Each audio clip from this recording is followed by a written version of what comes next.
Good afternoon, everyone. Welcome to the IAC Art Talks. I'm Jing Han, the Director of the Institute for Australian and Asian Arts and Culture at Western Sydney University. Before we start, I would like to acknowledge that we are on the land of the Baramatical people of the Darug Nation, whose ancestors have been the traditional owners of their land for thousands of years, and I pay our respect to the First Nations elders, past and present. For IAC Art Talks Series 3, Lecture 2, we are thrilled to have the speaker, Dr. Nguyễn-Long, to give a talk on Vomit Girl Beyond Diasporic Trauma, interconnecting contemporary art and folkloric practices in Vietnam. Mai is an internationally renowned multimedia artist, and we have recently showcased some of her wonderful artworks in our exhibition called Connecting and Connections, which was so overwhelmingly well received.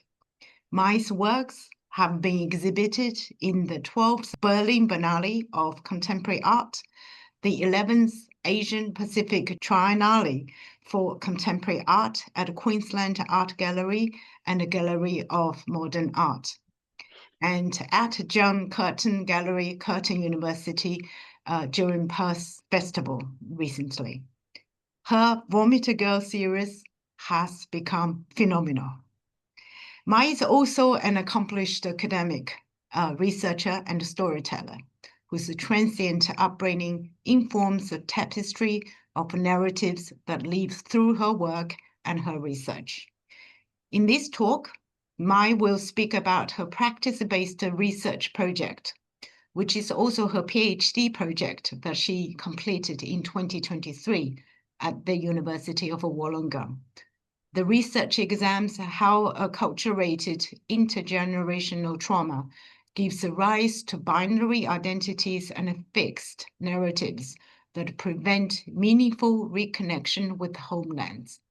Mai believes that contemporary art can draw from folkloric strategies to open up spaces for suppressed, hidden, and new stories to emerge beyond diasporic trauma. This is going to be a fascinating and a mind-opening talk. I just want to mention that some of the images in the presentation you may find disturbing. Now, please welcome Dr. Mai Nguyễn-Long to give her talk. Hi there, it's truly an honor to be here today. Thank you, Jing, for your generous invitation. Through my 2017 to 2022 practice-based doctoral research, clay became a focus medium for me. Central to my clay practice is my invented character, Vomit Girl. Vomit Girl inhabits many guises and is constantly evolving. One of her alter monikers is Vidget, or Goddess of Infected Tongues, for all those who have lost their mother tongue. Unpacking Vomit Girl plays a central role in my thesis. This journey transformed my creative practice into what is now an ongoing investigation into what was, in 2014, an uninvited appearance. That year, I came to think of Vomit Girl's persistence in my drawings as a spiritual illness, and I knew I needed to acquire some multi-perspectival insight into her as a product of complexly intersecting historical circumstances. Most immediately, I came to realize Vomit Girl communicated to me a sense of urgency to reconnect with Vietnam. For me, reconnecting with Vietnam in my contemporary arts practice was key to a decolonization strategy. I initially selected the term decolonization as a keyword to explore the colonial domination of Vietnam. However, as my questioning progressed, I focused on a personal approach to decolonization, decolonizing the power of the enemy within me, my history, and my art practice. This required a broader understanding of how trauma can ambush the self on an everyday basis. The term decolonization was first used in the 1800s, was dropped for some decades, then resurrected in the 1930s, and reached general usage in the 1960s. This was in the immediate aftermath of World War II, when colonial powers such as France and Britain were no longer able to maintain control of their empires. Decolonization involves complex processes of transition into self-rule. Ian Buchanan writes, but as the Vietnam War demonstrates, the colonial empires were not always given up without a fight. And as often as not, it led to bloody wars, sometimes with the colonial power, but just as frequently internal civil wars erupted in the wake of the departing colonial power, as factions fought to control the newly decolonized nation's future. The concept of decolonization is closely bound to memory and identity. The approach to decolonizing my practice became synthesized from writing by several decolonization-aligned scholars. Michael Rothberg analyzes the development of Holocaust memory in the context of historically concurrent processes of decolonization, arguing that memory and identity are multidirectional or dialogical. Going beyond a victim-perpetrator approach to historical traumas, he writes, the ultimate point is not to dwell on or in implication, but to transfigure it, to acknowledge and map implication in order to reopen political struggles beyond the defensive purity of the self-contained identities. Rothberg's concepts of transfiguration and engaging with memories and identities as dynamic gave me courage to explore the messy edges of narratives. Linda Tuhiwai-Smith demonstrates how academic research has been implicated in the colonial matrix of power. She argues imperialism is embedded in the disciplines of knowledge, and the decolonization of research methods will help reclaim control over Indigenous ways of knowing and being. This decolonial awareness informed my engagement with Vietnamese art history and folkloric practices in Vietnam, my interviews with select Vietnam-based artists and studying Vietnamese language. Walter Mignolo and Rolando Vasquez's concept of aesthesis gave me a theoretical base to expand upon my interest in the Vietnamese aesthetic of Moc Mac.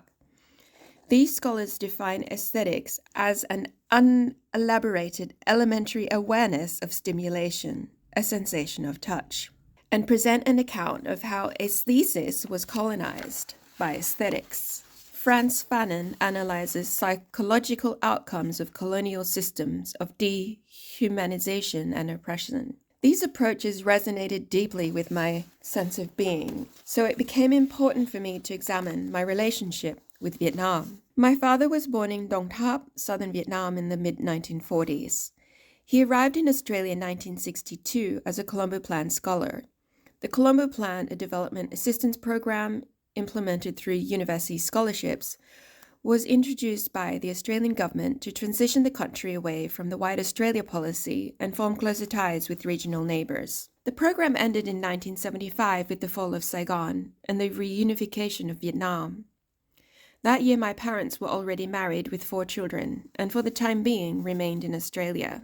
I was born in Australia in 1970 and raised Australian. My paternal grandfather served in the Army of the Republic of Vietnam, South Vietnam, a job requiring frequent relocation to different towns. As the oldest of 9, my father cared for his younger siblings in addition to his other responsibilities. He grew up against the backdrop of France struggling to maintain control of Vietnam and Japan's seizure of French Indochina from 1940 to 1945. My father is a pragmatic man of few words, unnervingly calm and emotionally subdued. For most of my life, my father had been silent about his early years in Vietnam. In a recent diary, he recounts hiding under tables in his father's army headquarters to duck bullet fire associated with Viet Minh efforts to repel the French. The war for independence was in its final stages. The attack often took place in the early hours, and sometimes a guard post was overrun and burned down. In the morning, trucks, GMC camions, from our compound would go out to pick up the dead. Sometimes the trucks came back with charred bodies in different contortions piled up in the back without any cover. These were gruesome images and the smell of burnt corpses. When the Vietnam-American War ended in 1975, my father, my mother, a 4th-generation Australian of Irish Samoan descent, and my siblings had just relocated to Papua New Guinea. By this time, my father had not yet seen his family in Vietnam for 16 years. So in 1978, we flew to Ho Chi Minh City to visit them. After a number of hazardous Mekong Delta crossings, we arrived at where my father's family squatted on a vacant block after having forfeited their former government residence to the new government, now the Socialist Republic of Vietnam. I was served pho noodle soup by a legless waiter propelling himself along the ground on a trolley. I remember the mud floor of my grandparents' home, the pigs they kept. During the war, one of my uncles was said to have been killed by a United States Army jeep in a hit-and-run incident whilst he was serving as an interpreter. 2 of my father's brothers were sent to re-education camps, one for 7 years. Then another of my uncles was lost at sea after 52 passing ships refused assistance, after which my uncle's vessel sank in international waters. I also remembered visiting a refugee camp for survivors of Pol Pot atrocities on Vietnam's border with Cambodia. This and subsequent visits seemed to be always filled with hardship and uncertainty, and these encounters with Vietnam were formative in my identification as Vietnamese. Our family again relocated countries following my father's work, and my parents lived in the Philippines for 2 decades. I lived there for 10 years. My father worked in a multinational aid agency in Manila as an agricultural economist. My mother worked with various museums. In 1989, I left the family home in the Philippines to return to Australia to enter university. I wanted to complement my art, history, and Asian studies majors with Vietnamese language studies. However, finding Vietnamese language unavailable, I opted to study Chinese language. Feeling estranged from my Vietnamese heritage, in this pre-internet typewriter era, I scoured libraries for books about Vietnamese art history, but could only locate scant references framed by Sinocentric or Eurocentric views. Later, following my studies in China, I traveled south from Beijing and entered Hanoi for the first time, making plans to return to study Vietnamese language and art history. An opportunity arose when, in 1986, the Vietnamese government introduced economic reforms known as Đổi mới. As the only Vietnamese speaker in his department, my father was called upon to join a delegation to establish a working relationship with the Socialist Republic of Vietnam. My parents' reconnection to Vietnam at this time facilitated meaningful friendships with museum personnel and cultural researchers in Hanoi. In 1994, I took up this opportunity to follow my study plan. I resided with a non-English speaking family in a cultural researchers' compact residential compound with shared amenities for 12 months, undertook an intensive Vietnamese language course at Vietnam National University, and completed a bespoke Vietnamese art history course at Vietnam University of Fine Arts with Professor Nguyen Bích as my research supervisor. My studies and experiences in 1994, including a research paper focusing on the wood carving in village Dinh, which I wrote in Vietnamese, became foundational to Vomit Girl's reconnection with Vietnam. Equipped with my newly acquired language skills, I returned to Australia with an excited sense of discovery. However, my reconnection with Vietnam remained fragile. At the 1995 Global Cultural Diversity Conference in Sydney, a senior leader of the Vietnamese diasporic community responded to my northern communist Vietnamese accent with vitriol.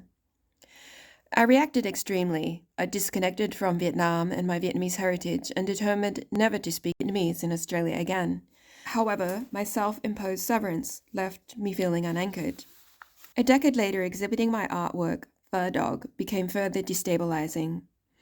Pho Dog was commissioned by Casula Powerhouse Arts Centre, or CPAC, for the 2006 group exhibition titled I Love Pho, curated by a Vietnamese Australian curator, Le Phu Cuong, exploring the complexity of Vietnamese identities. Excited by this opportunity to re-engage with my suppressed Vietnamese identity, I created a dozen self-deprecating papier-mâché mongrels collectively titled Pho Dog. The project toured with great success. However, in Western Australia, it was met with vehement protest from the Vietnamese community and Australia associations, which I will hereafter refer to as VCA. An internal report circulated throughout the association's national network describing the exhibition as communist propaganda. A VCA letter to CPAC ordered the immediate removal of Fur Dog, describing the exhibition as culturally insulting and offensive. One of my mongrel dogs appeared in full color on the front page of Australian Vietnamese language newspaper Dinh Viet, with a headline calling for a cancellation of the exhibition. As pressure escalated, I covered the entire work with a black sheet. Despite this, harassment continued, including a demand for Fur Dog to be destroyed. The curator's family home was shamed as communist on community radio and in local grocery stores. His family home was mysteriously attacked, and he became concerned about his parents' safety. The curator cautioned me to avoid Vietnamese restaurants and being followed or photographed by strangers, and I became wary of spies. Another concerned CPAC curator warned me, "They will destroy your family." Accusations became vicious and deeply personal. A threatening phone call from a VCA lawyer condemned me as neither Vietnamese nor Australian, and online I was anonymously told to kill myself. The curator left Australia and returned to Vietnam. I was already aware of the mass exodus of Vietnamese following the 1975 reunification of Vietnam and of the re-education camps. Indeed, my extended family shares this history. However, what was new to me was my discovery of the organized extent to which diasporic leadership had been instrumental in maintaining the Vietnamese diaspora's anti-communist narrative. Historian Thuan Hoang writes, these individuals, like the communists in Vietnam, had already suffered great deprivation and hardships under colonial occupation. However, this sense of victimhood became intensified by the shock and humiliation of loss of country, and by any cases of subsequent arrest and dehumanizing treatment in communist re-education camps. This resulted in a strengthened diasporic anti-communism and determination to oppose the VCP, or Vietnam Communist Party, at all costs. A first wave of 135,000 refugees left Vietnam and settled in the United States in 1975, and 539 arrived in Australia. Owing to their educational and economic backgrounds, this group profoundly influenced the diasporic identity of the Vietnamese communities in their new country. Media and communication scholar Tony Tran writes, the overwhelmingly majority of Vietnamese diasporic literature, media production, and popular culture have emerged from an elite class connected to U.S. refugees with backgrounds of higher education and South Vietnamese political and military service. These reproduced class hierarchies have resulted in discourses and media focused on issues most pertinent to these groups and geographies, while silencing other narratives. Following the 1986 Đổi mới economic reforms, overseas Vietnamese became keen to re-engage with their homeland. To counter this movement in 1987, founding leaders of the VCA issued a mandate of non-engagement with Vietnam. They advocated boycotting any businesses that were working with Vietnam or sending families much-needed remittances. Community shaming, unofficial symbolic violence, and at times outright violence were applied to enforce this anti-Vietnam stance as the dominant diasporic narrative. To avoid vitriolic condemnation, individuals wanting to engage with Vietnam transitioned into an unspoken private sphere. Although the VCA mandate of non-engagement has progressively been challenged by individuals, continued incidents in which individuals have been isolated for targeting, be it inadvertent or symbolic violence, have contributed to intergenerational trauma. Although I am not a daughter of refugees, my experiences are reflected in Baldassar Pike and Ben Moshi's 2017 observation that children of refugees, Australian-born Vietnamese, have invariably been exposed to negative stories about Vietnam, giving them little chance to develop a positive sense of identification with Vietnam. The various strategies employed to maintain a dominant Vietnamese diasporic narrative show how the colonizing nature of trauma makes it resistant to self-reflection, replicating cycles of suppression. Today, acquiring the isolating communist label by mere virtue of engaging with Vietnam is still feared and can be applied by default. This is indicated by Marguerite Nguyen when she refers to a logic of "you are not with us, so you are communist," to explain how anti-communism has become a primary mode through which to gain various kinds of ground, whether political or related to any other agenda. The 2008 Verdog protest report references an ongoing campaign of fighting cells against communism to replace Australian institutions' flags of Vietnam with the flag of former South Vietnam. In 2021, language scholar John Pham suggests strongman theatrics such as the activist in the US stapling an RVN flag, former South Vietnam, over an SRV flag, Vietnam Today, at the University of California International Hall in 2008, carry hallmarks of authoritarian regimes.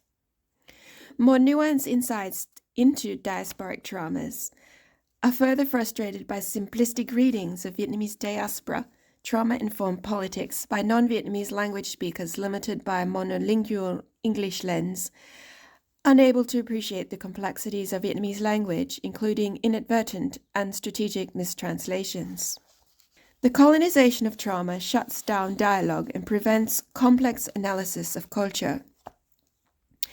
Analyzing expressions of trauma beyond established narratives can offer more complex insights into unspoken cultural complexities.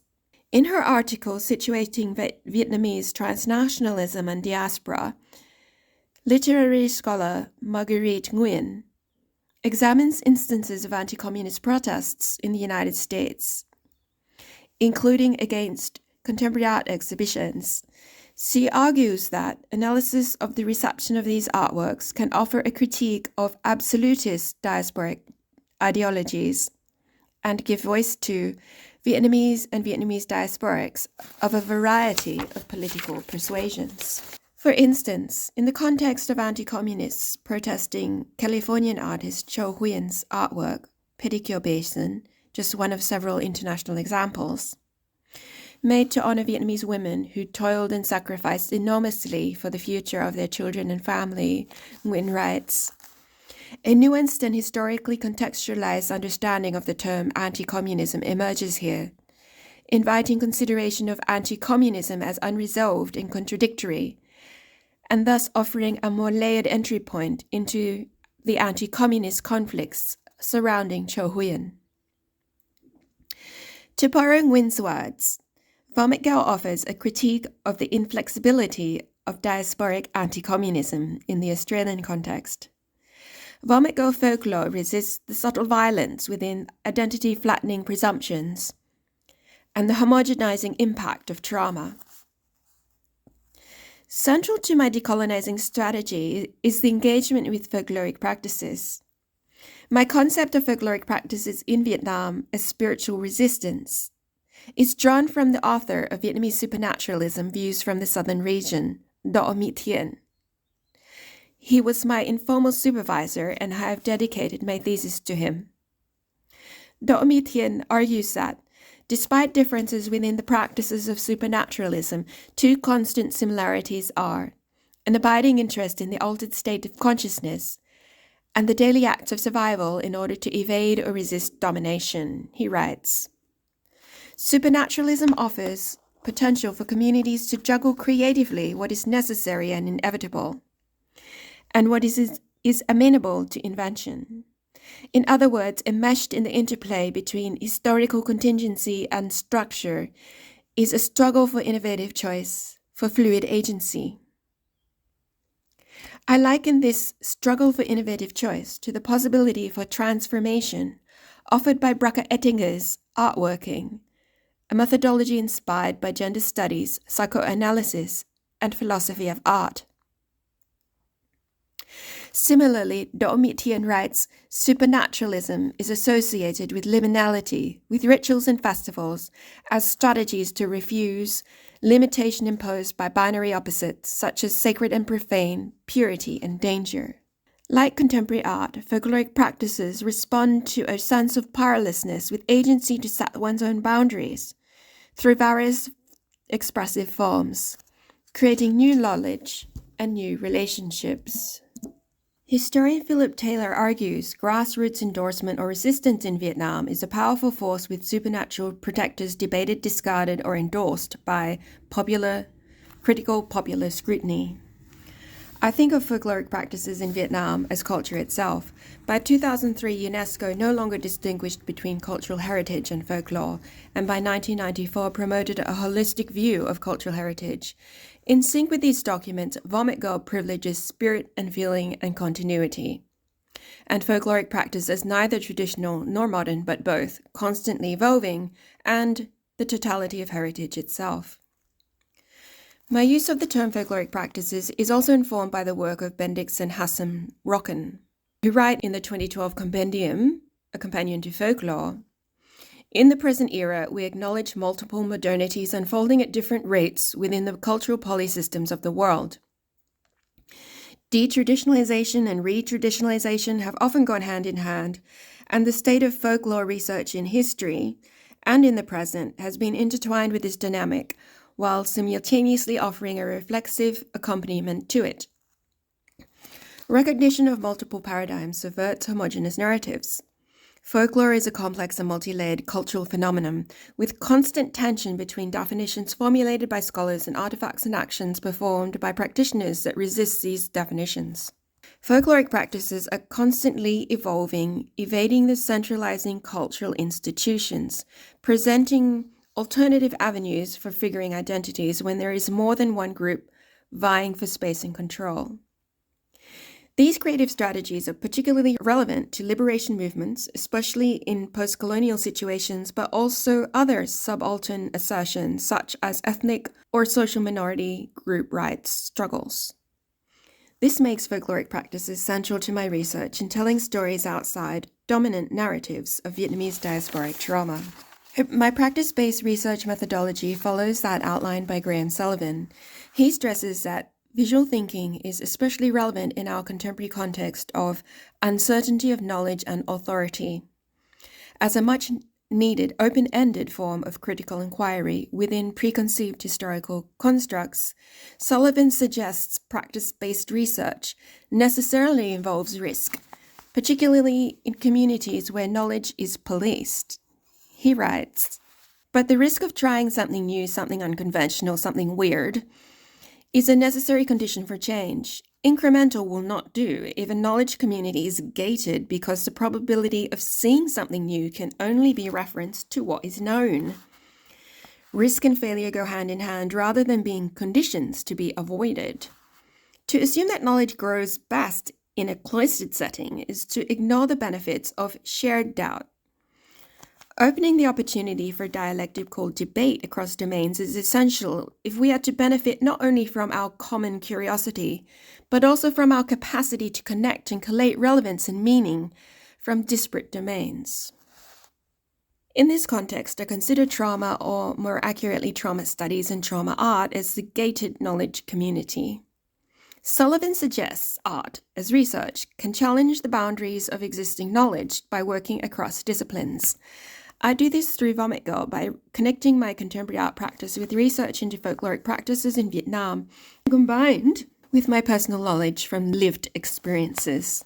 The homogenization of trauma in the context of the Vietnamese diaspora, capital V, capital D, can be further illuminated through a lens of multifaceted historical traumas. The history of Vietnam includes occupation and colonization by the neighboring Chinese Empire from 111 BCE, totaling almost 1,000 years. Later, French colonization from 1887 to 1954 resulted in American intervention in the Vietnam-American War. Subsequently, from 1945 until 1975, Vietnam was engaged in 30 years of conflicts, intertwining the war for colonial independence, civil war, and the Cold War. During this period, 8 million people died or went missing. More than 1 million became refugees. 3 million suffered from herbicide poisoning. And after 1975, the country was gripped by famine. This was followed by China's hybrid warfare against Vietnam from 1977 to 1987, including China's 1979 outright invasion of Vietnam, overlapping with a series of interconnected regional conflicts, collectively referred to as the Third Indochina War from 1975 to 1991. These legacies, combined with Vietnam's geographic position as a historic gateway for trade and southward advance, Nam Tien, into non-Viet lands since the 11th century. Historian Christopher Goshka points to this complex history as centuries of imperial collisions and ever-shifting political configurations shaping ethno-cultural heterogeneity. Despite these multifaceted traumas, today's widespread diaspora has been homogenized by a dominant victim narrative.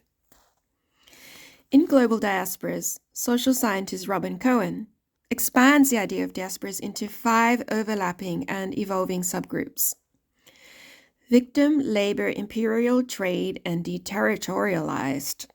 In this typology, victim refers to refugee groups, labor to indentured workers, imperial to settlers or colonial groups, trade to business persons and professionals, whilst deterritorialized is associated with hybrid and post-colonial experiences.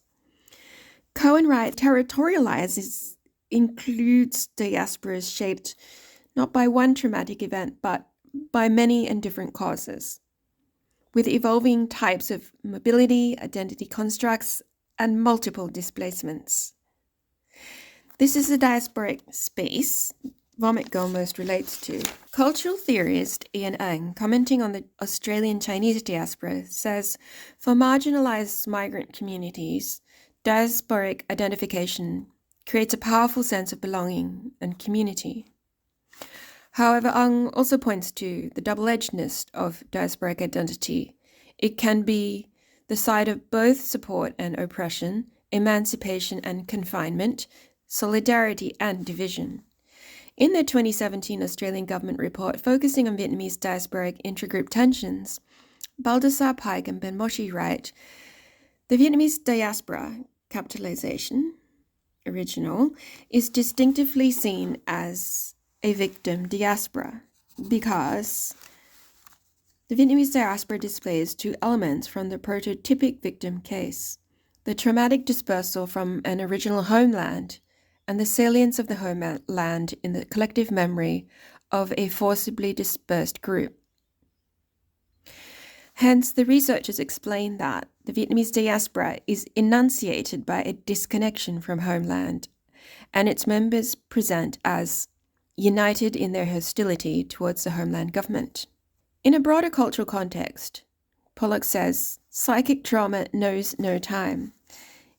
It is a perpetual present, lodged like a foreign resident in the psyche. Trauma colonizes its hosts by its persistent inhabitation of a subject who does not and cannot know it. Pollock explains that the trauma of historical events such as colonization, invasions or war, violence and unresolved grief, however minor, impact negatively on the psychological health of individuals, families and communities. Due to the colonizing nature of trauma, the dominant anti-communist refugee narrative has homogenized intellectual, political, social, gender, language, and cultural diversity. Media and communications scholar Tony Tran emphasizes that thinking beyond binary narratives allows more diverse identities to emerge. He advocates teasing out the multitudes of narratives from history. The existence of multiple access points to the production of history within the public sphere should not be seen as a watering down of truth, but rather as different avenues that can nuance and strengthen our understandings of complex global events and their aftermaths. Opening multiple access points to history will allow different and more complex stories of identity formation to exist alongside the established narrative of Vietnamese presence in Australia. After the Vietnam War ended, the by then fewer than 500 Colombo Plan scholars became a minority compared to the over 130,000 refugees from communism who arrived in Australia through various resettlement programs between 1975 and 1995. Despite diversity amongst all these migratory waves, expressions of difference, particularly engagement with Vietnam, has been difficult. Given the colonizing power of trauma is lived out through disconnects, my colonizing creative strategy builds upon contemporary art's preeminent trauma theorist Jill Bennett's concept of connectedness. Viet Ho Le cites Jill Bennett's contribution to decentering trauma theory to become a field that can inform the study of memory in a global context and be more open to cultural studies frameworks. In the context of trauma and contemporary art, Bennett defines affect as an unexpected or involuntary coming into a thought, rather like a slow or gradual reveal, an experience that is generative of empathy. This is in contradistinction to experience a contemporary artwork which comes with a preconceived construct of sympathy within delineated victim-perpetrator relations. Congruent with trauma and loss, the art generated from these experiences is at an intersection of emergence. Bennett's theory of affect resonates with me as underlined by a vision to advance the analysis of culture by moving beyond victimhood and towards an interdisciplinary practice that acknowledges global interconnectivities. That is, contemporary art as a mode of subjectivity, where artworks are understood to emerge from specific cultural and social circumstances. This means multiple relationships are at play, ranging from one's personal links to micro and global politics. She writes, by figuring memory in trauma art as lived and felt in relation to a whole series of interconnected events and political forces rather than as embodied in an atomized subject, we are able to move trauma into a distinctive political framework. We might now begin to plot this mode of subjectivity on a larger global picture.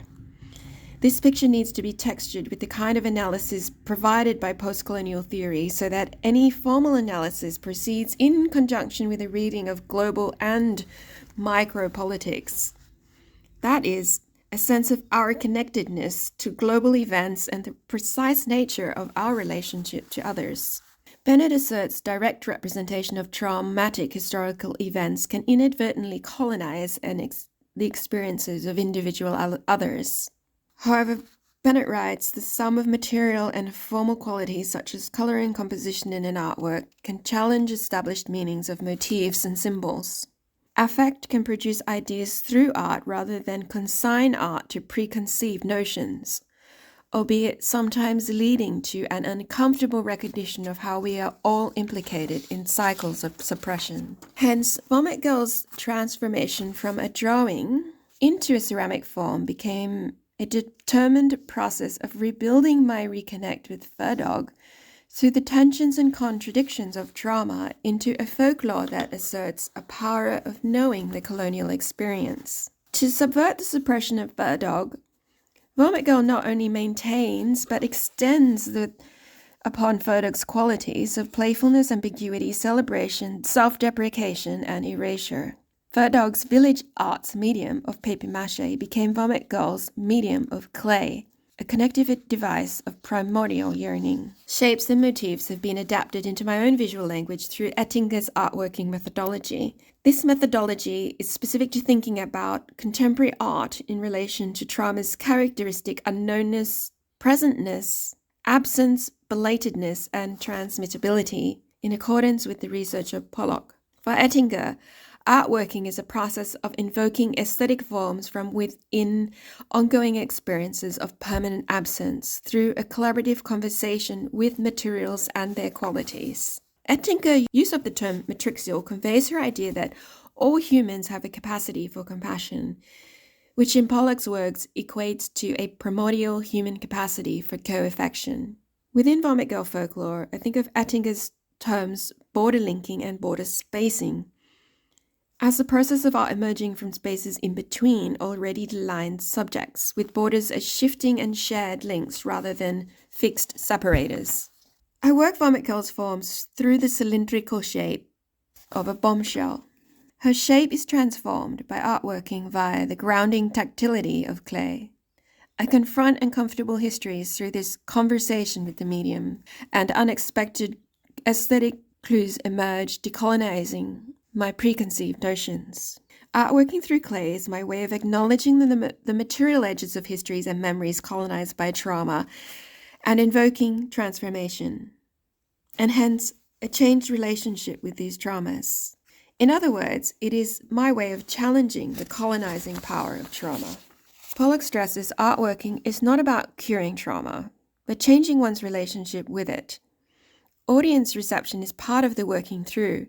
Hence, as Sullivan has already told us, making art is always associated with risk. Risk of offending, rejection, intentional representation, and so on. However, even whilst exploring uncomfortable connections, artworking suggests a focus on shared humanity. This aligns with decolonialist curator Frank Chandra's assertion that decolonization is not about replacing one history with another, instead incorporating more than one history. Vomit Girl's aesthetic of Mok is a ding-inspired, practical, primordial aesthetic. I connect with the playfulness of the wood carvings and Domitian's concept of armies of spirits as celebrations of marginality. The 16th to 18th century period of Ding wood carving history is when the aesthetic of Mok most exemplifies a humane aesthetic connecting humans with nature and said to be close to the Vietnamese soul. Like Vomit Girl, these Ding wood carvings celebrate a kind of unorthodox storytelling, with scenes sourced directly from village life, not dominated by official doctrines. These sculptures are non-dominating and playful. These wood carvings connect with the matriarchal structure native to Vietnamese culture, before the introduction of Confucianism from China with its central tenet of male superiority. Female totemic and public roles were prominent. The wood carvings emerged during the Mac dynasty, 1527 to 1592, a historically marginalized period following a relatively restrictive period of Neo-Confucian rule. The Mac identified with and supported the common people and their artisans. Under these conditions, popular religion and village arts flourished. I delve into this in dogged detail in my thesis, Chapter 2, Folkloric Practices in Vietnam, Chapter 3, Contemporary Artists in Vietnam, and Chapter 4, Exegesis, the Vomit Girl Project. To acknowledge misperceptions of Ding heritage as communist by virtue of their geographic location, I disguise cultural specificities through artworking. Linking with my previous creative strategies, this combines celebration with erasure. To acknowledge inherent contradictions and tensions across ongoing processes of colonization, decolonization, and recolonization. The Vomit Girl project expands these collapsed binaries by beginning with the Ding reference, but drawing in other cultural encounters, hence shifting border spaces. My rebuilding process is physical, spiritual, and open-ended. I offer viewers a primordial familiarity through naked clay, playful uncertainty, cultural historical ambiguities, and a loose arrangement within a gallery space. Vomit Girl and the Vomit Girl project expresses the absurdity and destructiveness of violence and trauma, and the spiritual illness that belies its pervasiveness affects all those who come in contact in some way. These sculptures are a homage to my 1994 encounters with Ding wood carvings in northern Vietnam. After more than 20 years, I now tell the story of the Vietnam I knew, a Vietnam which continues to change and evolve, but ultimately offers me spiritual context. The Vomit Girl project is an expression of spiritual resistance, exploring uncomfortable histories through contemporary art by rewriting disconnects. It suggests that although broken links cannot be fixed, they might be imagined differently through contemporary art. My method considers multiple entry points for subjectivity within interconnected historical processes to try to build a space beyond the policing of difference and a way to live with diverse traumas. By interconnecting contemporary art and folkloric practices, I've been able to tell forbidden stories beyond a fixed narrative of diasporic trauma. I have learned a lot from Vomit Girl. I discovered my creative practice is an artifact of complex, interconnected human circumstances, with doubt, confusion, and fear providing productive insights. My artwork is a product of broken links, and it is this brokenness that can connect my practice with others. Now for some acknowledgements. There are so many. A complete bibliography can be found in my thesis. Some are listed here. As mentioned, my exegesis is dedicated to the late Domitian, who became my unofficial advisor at the outset of the Vomit Girl project in 2017. He gifted me a rich reading list and energetically shared provocative, humorous, and philosophical replies to my numerous searching questions. I acknowledge my mother, carrying Nguyễn-Long, for involuntarily stepping in as my unofficial advisor following the untimely passing of Dot Mitian in 2019. Mum was writing her second book, Vietnam Visual Arts in History, Religion and Culture, a product of decades of research as I was writing my thesis, and it was hugely instructive for me to read her pre-published manuscript as I deepened my inquiries. I thank my father, Nguyễn-Long, for his meticulously documented photo archive and acknowledge his contribution as a research assistant, cultural advisor, interpreter, and translator. I'm indebted to both my parents for helping me reconnect with Vietnam and supporting me to find my own ways of understanding our shared histories. I dedicate this slide to Vietnam-based artists Phi Phi Wang, Nguyễn Bao Toàn, Nguyễn Khắc Quân, and Dak Thị Que, who so generously shared their studio practice, vast knowledge, and invaluable insights. I can't thank them enough, and so many more. Family, friends, and colleagues, including artists, artisans, writers, critics, researchers, academics, museum workers and directors, language teachers, transcribers, spirit conduits. And of course, my life partner, Stuart Horstman, and my adoptive father, William Young. Revisiting these experiences was challenging. Recurring fears included being expelled from the university for not being defiantly anti-communist, and that my supervisors were assigned to annihilate me, ensuring I never exhibit again. Such isolating fears are examples of the way trauma can colonize the daily existence of any individual. In September, Vomit Go will head to Scotland, from where I'll finally step across to Ireland. I look forward to expanding upon my engagement with material histories, global interconnectivities, and the grounding tactility of clay. Thank you. It's really fascinating, and we can't thank you enough for your courage, for your honesty, for your sharing this your journey, your story, and most of all, sharing the fantastic art you have created. Thank you so much, Jing, and thank you everyone for joining in today.